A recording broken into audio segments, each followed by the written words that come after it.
Lähme reisile. See on lihtne pakkimine. Aga mis siis, kui sa pead kodust lahkuma kiiresti või ootamatult? Päästeamet teavitab, et tulekahjust levib mürgine suits. Piirkonnast ei paluta küll lahkuda, kuid kuna neil on võimalus maale minna, kasutavad nad seda. Selline SMS paneb mõtlema küll. Mida kaasa võtta, kas minna ja kuhu? Kui plaani pole, on peas ainult küsimused ja segadus.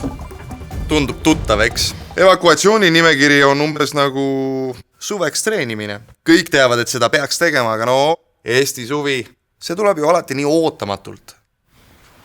Aga ole mureta, ka viimase hetke pakkimise jaoks on olemas kiirjuhend.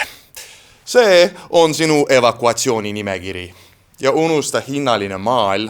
Jäta meelde 4 kõige tähtsamat asja. Dokumendid, sularaha koos pangakaardiga, olulised retseptiravimid ja loomulikult laetud akupank telefoni jaoks. Lähme. Aga esmalt veendu, et kodu jääks sinust võimalikult turvaliselt maha. Elekter välja ja vesi kinni. Kõige kindlam on minna nende lähedaste juurde, kes asuvad ohualast väljas. Lepi juba aegsasti kokku, kus on teie ühine evakuatsioonikoht. Oma auto täiskütusepaagiga, oma plaan, oma sihtkoht, kas sõprade või sugulaste juures. See ongi iseseisev evakuatsioon. See on plaan, mis päästab. Katseta nüüd sina oma versiooni.